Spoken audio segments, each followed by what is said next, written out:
Sa nakaraang chapter, nasaksihan natin ang pagsubok ni Sakamoto at Shin na makapasok sa JCC sa pamamagitan ng JCC Admission Test. At sa ngayon na, i-review na natin ang karugtong na chapter, which is ang chapter 58 at 59. Kaya stay put lang mga kaibigan, at kung gusto mo naman ng mga manga Tagalog review, ay welcome kayo dito sa ating channel. At huwag kalimutang, i-hit ang subscribe button.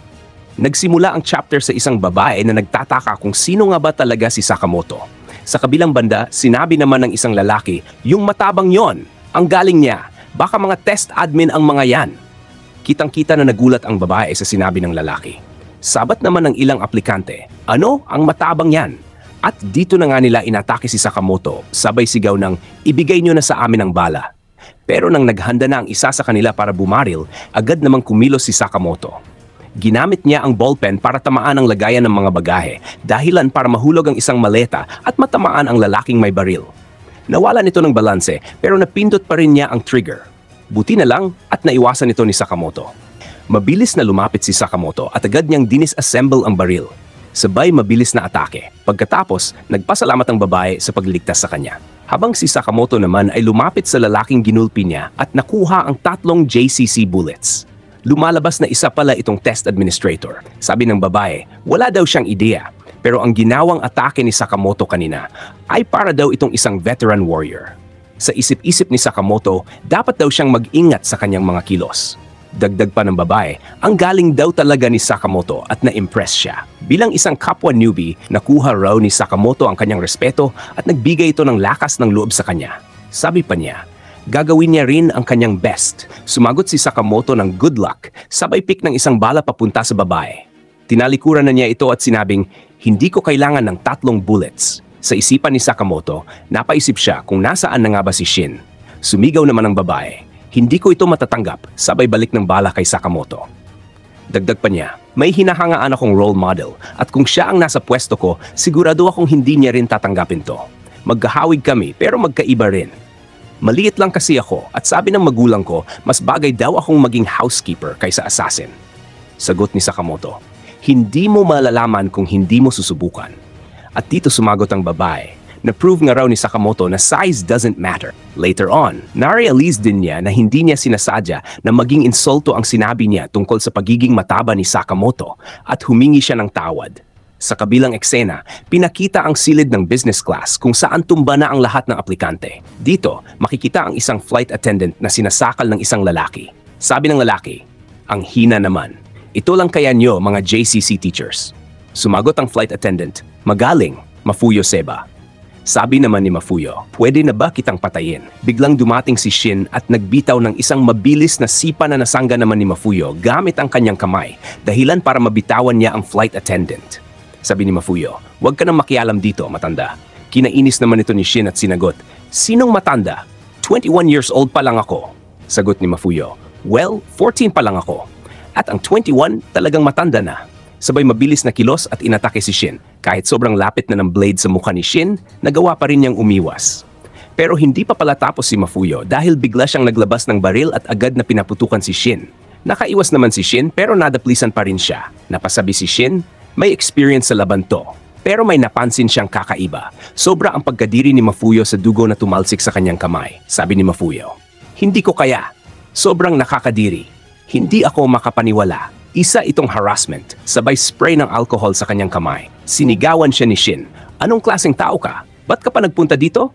Sagot ni Mafuyo, hindi ko talaga gusto tong transfer test na to. Kung hindi lang ako nagkasakit dahil sa idiot kong kapatid bago ang regular test, siguro lahat ng nakapasok sa regular test ay may kaibigan at grupo na sa loob. Sobrang nakakainis. Napaisip na lang si Shin, napaka-confident naman nitong germaphobe na to. Dagdag pa ni Mafuyo na pinaka-hate niya talaga ang madumihan. Pinaka-worst nga daw para sa kanya. At dito nga, may binunot siya mula sa kanyang sapatos at sinabing, gusto ko ng malinis at pinaka-hate ko ang madumihan ang kamay ko. Pinakita dito ang blade na lumabas mula sa kanyang sapatos.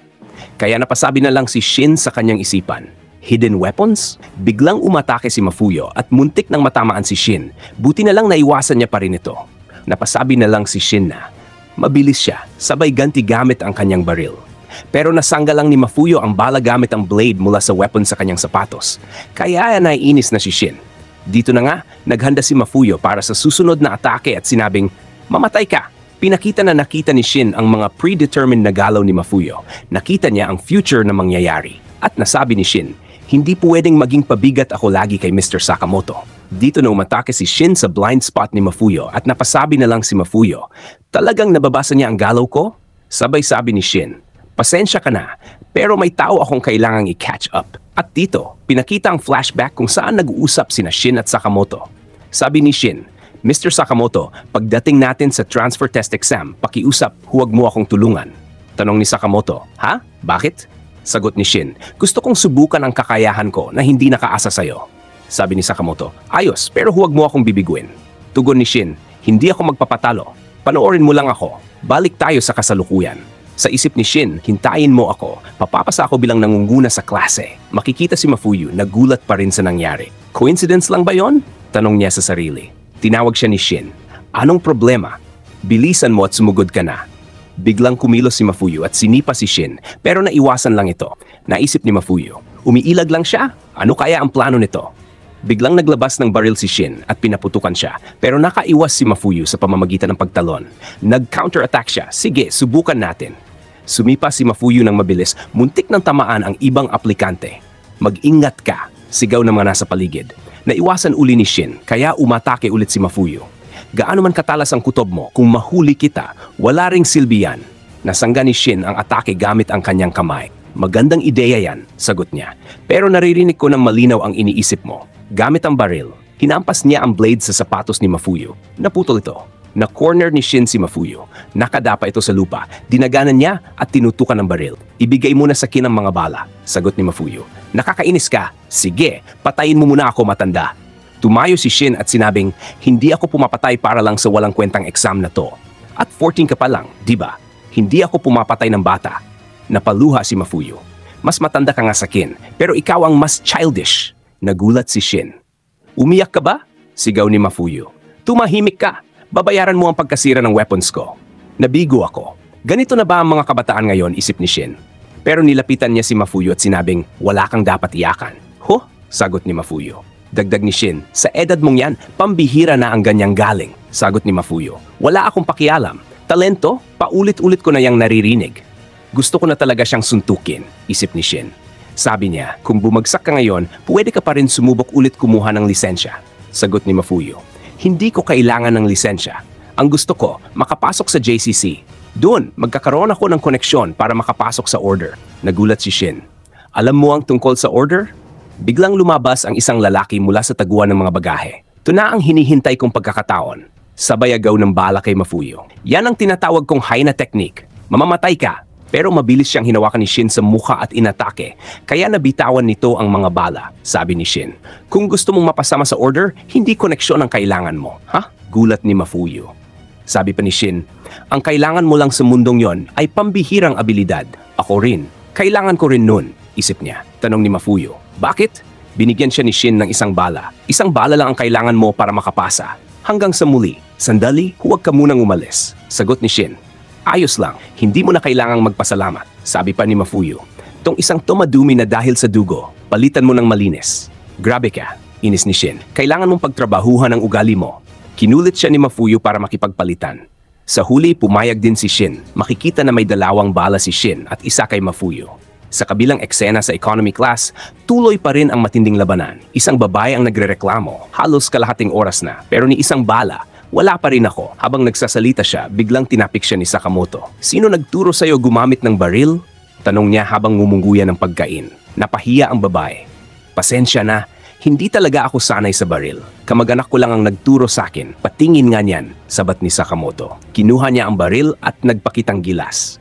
"Yumuko ka pa abante habang nagpapaputok, dagdag yan sa katatagan. Gamitin mo rin ang balikat mo." Nagpaputok siya. Tinatamaan lang ang baril ng kalaban, hindi ang mga aplikante. Binalik niya ang baril sa babae. "Gamitin mo ang pulso mo. Itutok mo sa handguard." Gulat ang babae. "Ang galing mo magturo, parang di ko maimagine baguhan ka rin." "May tinuruan na rin akong kasing edad mo," isip ni Sakamoto. Flashback kay Shin. Sa di kalayuan, sumigaw ang ibang aplikante. "Patayin na natin yang mga yan," sabi ng babae. "Biruin mo, hindi ko pa alam pangalan mo." Sagot ni Sakamoto. "Ako si Saka." Muntik nang mabanggit ang totoong pangalan niya, kaya nagbago agad. Ako si Taro. Ako naman si Akira. Masaya kong makilala ka, Taro. Sa first class, bagsak na halos lahat ng aplikante. Isang misteryosong lalaki ang nagpakita at sinabing, "Kanino bang baril ang naririnig ko?" Magaling siyang bumaril. May ilang aplikante na halatang naiinis. Grabe, nakainis na siya. Pinakita ang lalaking umiilag sa mga atake habang nagre-record gamit ang camera. Maganda to. Ang mga ekspresyon nyo, ang intense. Ito ang tunay na pagsusulit ng mga assassin. Buhay at kamatayan ang nakataya. Mas totoo, mas makapangyarihan.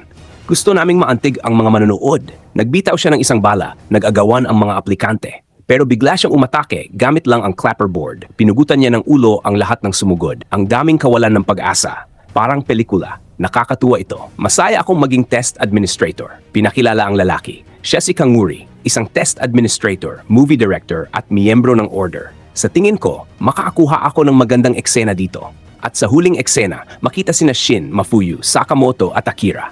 At sobrang nakakapanabik ang mga eksena at ang bagong pinakilalang character na isa din palang miyembro ng order. Sa ngayon dito muna natin tatapusin itong ating video. At kung gusto mong maging updated sa ating susunod na uploads, ay huwag mo kalimutan pindutin ang subscribe button at i-hit na rin ang bell icon para updated ka sa mga futures insights natin. Yun lang, maraming salamat.